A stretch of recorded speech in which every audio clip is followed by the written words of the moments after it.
बिस्मिल्लाहिर्रहमानिर्रहीम। अस्सलाम वालेकुम, वेलकम टू माय चैनल। इस किस्म में पुलिस वाले औरंगजेब को कॉल करके बताते हैं कि साहब को पकड़ने के लिए पुलिस आ रही है। तो वो अपनी बेटी मदिया को लेकर वहाँ से चला जाता है और मीर हसन नौरोज़ को पकड़ने के लिए पहुँच जाता है।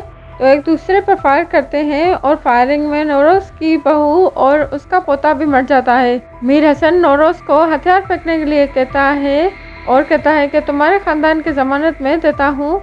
तो नौरोज़ की माँ कहती है कि हथियार डाल दो।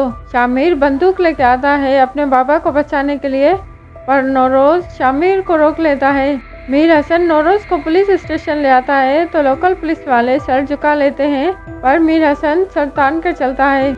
लोकल पुलिस वाले मीर हसन से कहते हैं कि नौरोज़ को पकड़कर आपने अच्छा नहीं किया, वो हमें नहीं छोड़ेगा। तो मीर हसन कहता है कि वो कुछ नहीं कर पाएगा। नवाब जमीर से कहता है कि आप दुनिया पर अना के हवाले करेंगे, पर संभालेंगे हम। दूसरे दिन में शमशीर और शामिर नायाब की कब्र पर आते हैं और शमशीर कहता है कि साहब ने मेरे बेटे को मारा है, अब मैं उसकी बेटे की यहाँ कब्र देखकर बहुत खुश हूँ और अब तुम्हारी कोई हैसियत नहीं।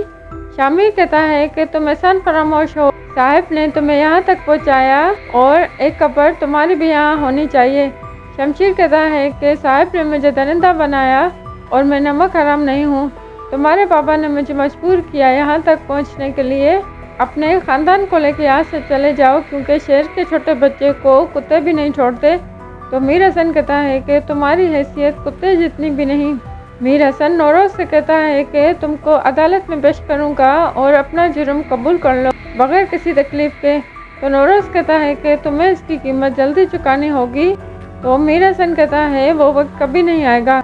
ज़मीर अना से कहता है कि अभी दुनियापुर का कंट्रोल हमारे हाथ में आया है और सब व्यापारी अलग अलग काम कर रहे हैं और शामिर भी हमारे लिए मसला कर सकता है। तो अना कहती है कि सबको खाने पे बुलाएं और नवाब आ जाता है और कहता है कि चिंगारी जितनी भी छोटी हो आग भड़काती है, शामिर को अभी ख़त्म कर लो वरना वो बड़ा ख़तरा बन सकता है। तो अना कहती है कि ये सब मैं संभाल लूँगी, आप फिक्र ना करें। नवाब की बीवी निम्रा का हाथ काम न करने की वजह से जला देती है। तो अना पूछती है ये किसने किया।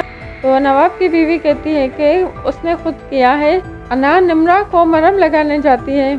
शामिर नौरोज़ से मिलने आता है तो पुलिस वाले उसको अंदर नहीं जाने देते। लोकल पुलिस वाला मीर हसन से मिलने की इजाज़त लेता है, पर मीर हसन इजाज़त नहीं देता। अना निम्रा से कहती है कि तुम्हें अपनी ज़िंदगी प्यारी नहीं जो ये शादी की है। ज़िंदगी किसी को भी प्लेट में सजी नहीं मिलती, सजानी पड़ती है। तो निम्रा कहती है मैं तुम्हारे बाबा के साथ नहीं रहना चाहती, मुझे अपने साथ रख लो। तो अना इनकार कर देती है। शामिर अपनी दादी से कहता है कि सब लोग हमें छोड़ के जा रहे हैं, रेत मेरे हाथों से निकलती जा रही है। तो दादी कहती है कि तुम्हारे पापा ने भी यहीं से शुरू किया था। तो बख्तावर कहती है मैं अपना बेटा इस पर कुर्बान नहीं करूँगी।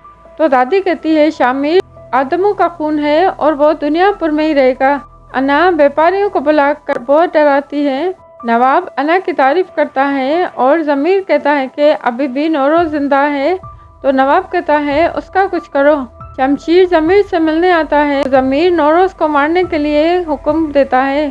ज़मीर नवाब को कहता है कि शमशीर हमारे साथ काम करना चाहता है। तो नवाब कहता है वो काम पूरा करे तो उसको भी ख़त्म कर दो कि उसने मेरे बेटे को मारा है। बाजार जाती है और शामिर पुलिस स्टेशन आता है नौरोज़ को बचाने के लिए।